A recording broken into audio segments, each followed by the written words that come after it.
A man lies alone under a single broom tree, in a wasteland with no other shade for miles. The desert sun doesn't warm here. It presses down like a hand on the back of the neck. His legs are burning. His mouth is dry as chalk. This is not a man who has just failed.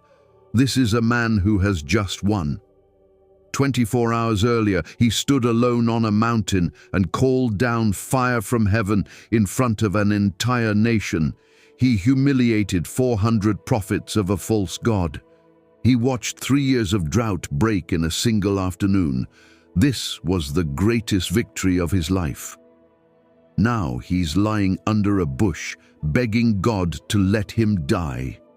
If you've ever thought, I just did the thing I dreamed of doing, so why does my mind feel like it's coming apart? This story was written for you. And God's first response to this collapse wasn't a sermon. It wasn't even a rebuke. It was something almost embarrassingly ordinary. Here's what most retellings skip. It wasn't just exhaustion after a mountaintop win. That same night, a messenger arrived from Queen Jezebel with a promise. She would have Elijah dead by this time tomorrow, and the man who had just outfaced 400 prophets without flinching ran. He left his own servant behind in Beersheba and walked a full day alone into the wilderness until he finally collapsed under this one tree and asked to die. The bravest day of his life was followed by the most afraid he had ever been. Buried in the Hebrew of this passage is a three-step response from God that looks less like ancient religion and more like a clinical playbook.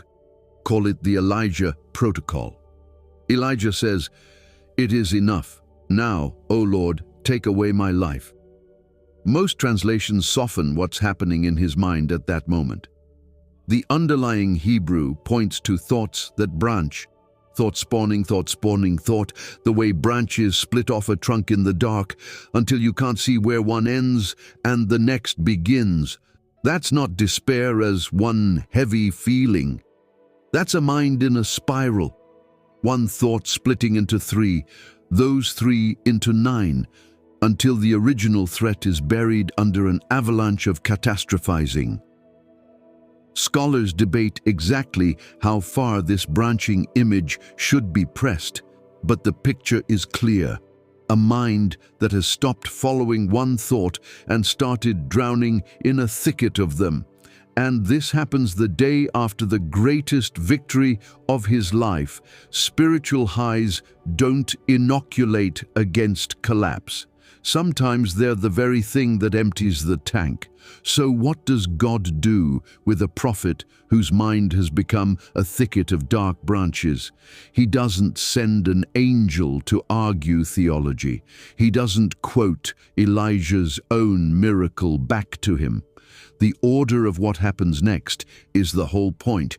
If this kind of dig into the text is valuable to you, pass this along to someone who might need this exact study today. Step 1.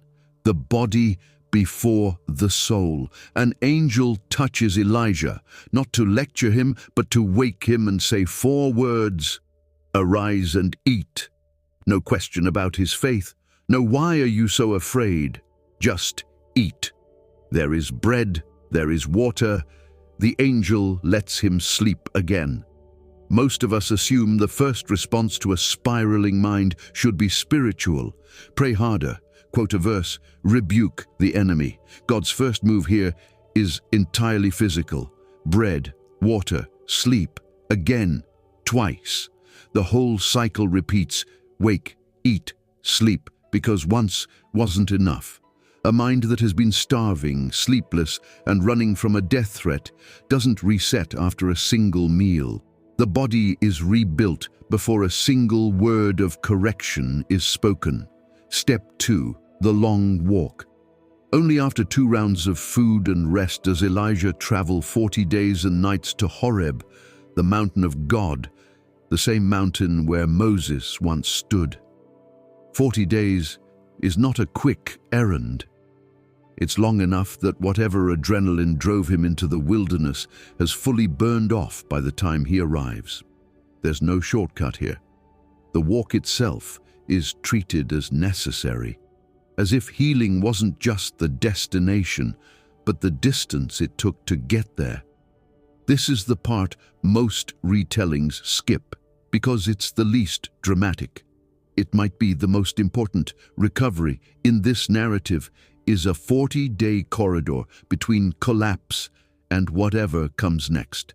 And when he finally reaches the mountain, he doesn't stand in the open to meet God. He goes and hides in a cave. Even at the destination, part of him is still running. Step 3. The still small voice. From inside that cave, God asks one question. "What are you doing here, Elijah?" Elijah's answer is a flood, the full spiral, out loud. "I've been zealous. I'm the only one left. They're trying to kill me too." God doesn't correct the accuracy of that spiral. He lets him say it. Then comes the famous scene. A wind strong enough to tear mountains apart and shatter rocks. The Lord is not in the wind. An earthquake. The Lord is not in the earthquake. A fire. The Lord is not in the fire. After the fire, a sound of thin, quiet silence. And it's there, not in any of the spectacle, that God speaks. This is the third and final step, the one that would have been easiest to lead with, and the one God saves for last. A mind still drowning in dark, branching thoughts can't receive a quiet voice yet. Physical restoration comes first, the long walk comes second. Only then, a mind quiet enough to hear something quiet. Even then, God doesn't out-argue Elijah's despair. He asks the same question again, gives him a job to do, a successor to anoint, and the news that 7,000 others haven't given up. He doesn't erase Elijah's exhaustion. He gives him a next step small enough to actually take. The 40-day walk echoes a Hebrew concept found elsewhere in Scripture around waiting on God, a word whose root carries the image of twisting or braiding fibers into a rope. Waiting, in this framework, was never passive sitting. It's active, the slow work of twisting your life and God's purposes together, strand by strand, until you can't tell where one ends and the other begins. Elijah's 40 days weren't dead time before the real moment at the mountain. The walking itself was the rope being woven. That's different from the picture most of us carry. That healing is a switch that flips, a prayer that gets answered, a moment where the clouds part. This story says the walk between collapse and whatever comes next has its own quiet work built into it, even the day he spent hiding in a cave. Before going further, one thing is worth being honest about. It's tempting to read this story as a full clinical treatment plan straight from Scripture, and the instinct isn't entirely wrong. Body first, then distance and time, then a quiet reckoning, is real wisdom, the same order we now recognize in how exhaustion and burnout actually heal.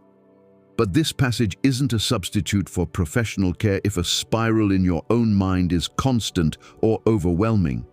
It isn't saying food and a walk fix everything alone.